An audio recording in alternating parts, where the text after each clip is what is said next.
In this scene, we have loaded molecular profiles for 150 colon cancer samples from the Cancer Genome Atlas. Genes have been selected for being members of published transcriptional signatures of relevance to colon cancer biology and clinical features, up to a total of about 4,000 genes. The genes have been then clustered by their expression profiles. As you can see, the different gene clusters display different transcriptional properties. Samples have been grouped according to their microsatellite instability status, and you can see on the right microsatellite stable samples, on the far left microsatellite high instability, and in the middle microsatellite low instability. In addition to expression profiling, the Cancer Genome Atlas has generated copy number variation and methylation profiles on the same samples. In this scene, we have also loaded gene methylation, promoter methylation profiles for these samples and for the same genes. To visualize concomitantly with expression also the methylation profile, we exploit the 3D features of GenomeCruzer. So we changed to a panoramic view, and we increase the scale factor, and so that we can see that the methylation level of the promoters changes the height of each single feature. If we remove the absolute value feature, now we can see that hypermethylated genes falls above the floor and hypomethylated genes falls below the floor. Overall, we see that genes above the floor that have a higher promoter methylation tend to have lower expression and so have a green color. If then we flip, we can see that genes with lower promoter methylation tend to have a higher expression level.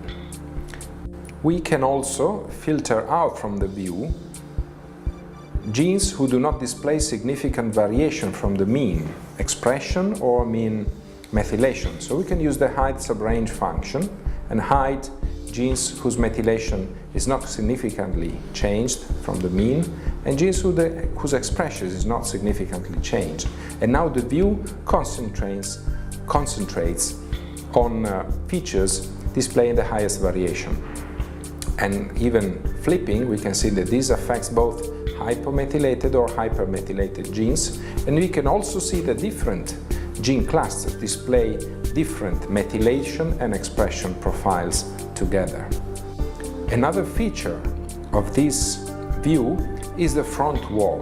The front wall contains a series of buttons, and each button represents a list of genes that belong to various types of classes.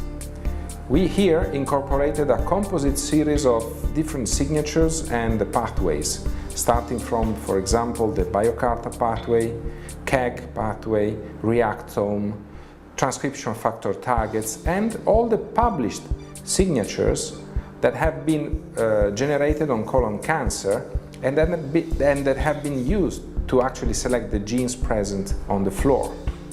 For example, here we have MYC targets.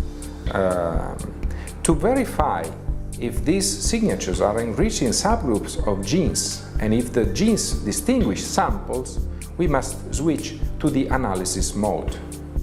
In the analysis mode, we again have the front wall with the gene groups, and then we have on the floor the clusters of genes, now in a hierarchical disposition, when you can see transcriptionally based clusters and at two levels of hierarchy. On the side wall, we have the samples grouped by their microsatellite instability status, and we have microsatellite stable samples and microsatellite unstable samples, again subdivided in two subgroups: low microsatellite instability and high microsatellite instability. And here, each feature is a single sample from a patient. A first type of analysis enabled by the analysis mode is to define for each gene differential expression across two groups of samples. So we can use differential selection feature and define as group A microsatellite unstable samples, and in group B, microsatellite stable samples. And now we see on the floor that each gene and each cluster of which it is member highlights a color according to expression profile and is given a height according to significance of differential expression. And we can see two clusters which clearly have a lower expression in microsatellite unstable samples, and two other clusters that have a higher expression in microsatellite unstable samples. Differential analysis can also be used on gene groups, so that we can try to use these two big clusters of genes as classifiers for the samples. So we now can select as group A the genes with lower expression in microsatellite unstable samples. Actually, here we have chosen as group B, or as group A the other two pairs of clusters. And now we see again that all samples with high microsatellite instability actually have a red color, and surprisingly the microsatellite unstable low samples look much more like the microsatellite stable samples than the others.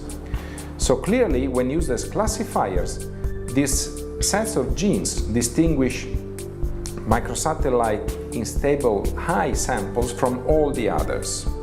Having seen that this group of sample is different from all the others, we can exploit another feature of GenomeCruzer. We remove differential selection, and now we select this sample group alone, and in this way on the floor we see differential expression for every gene between this group and all the remaining samples. And now we see an even more significant differential expression of the same four clusters. After seeing such a different expression pattern of this group of samples from all the others, we may check whether this difference is also highlighted on the methylation status of the genes. And actually, we can see that the genes with the lower expression in the MSI high have a higher methylation pattern. And we can swap between methylation and expression and further verify this. Overall, the microsatellite unstable high samples have a positive pattern of promoter methylation. We can check what the other samples do in terms of methylation, and strikingly, the MSI low have a very low methylation profile together with the microsatellite stable.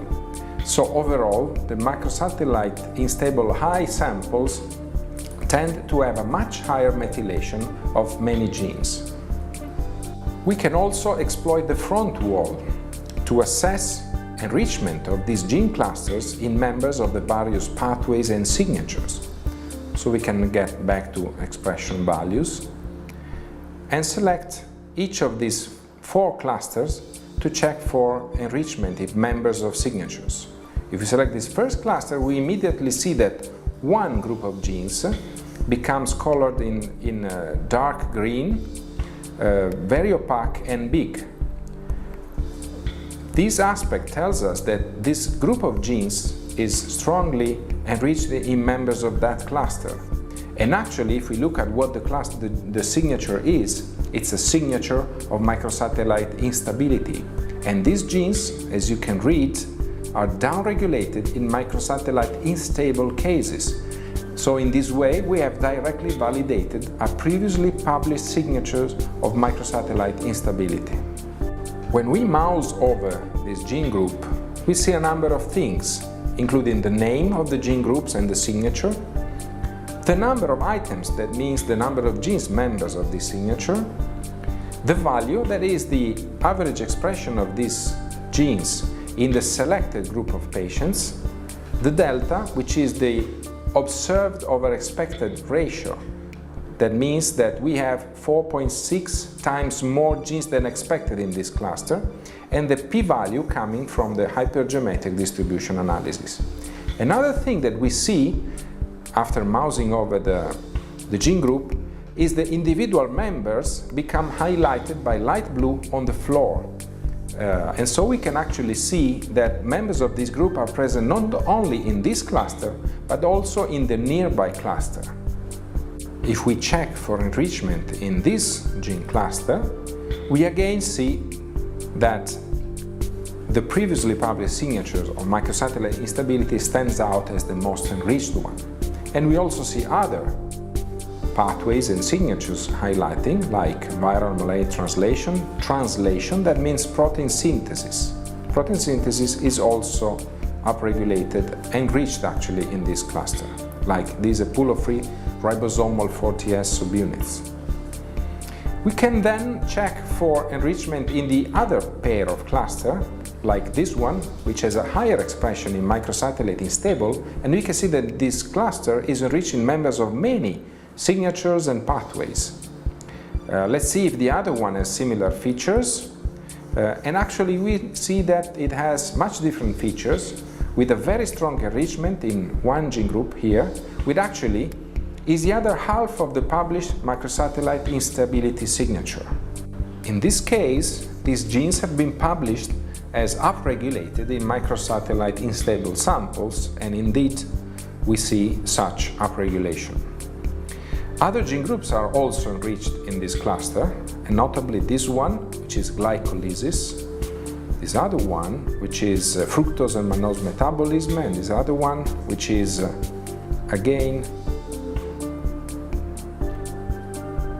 fructose and mannose metabolism.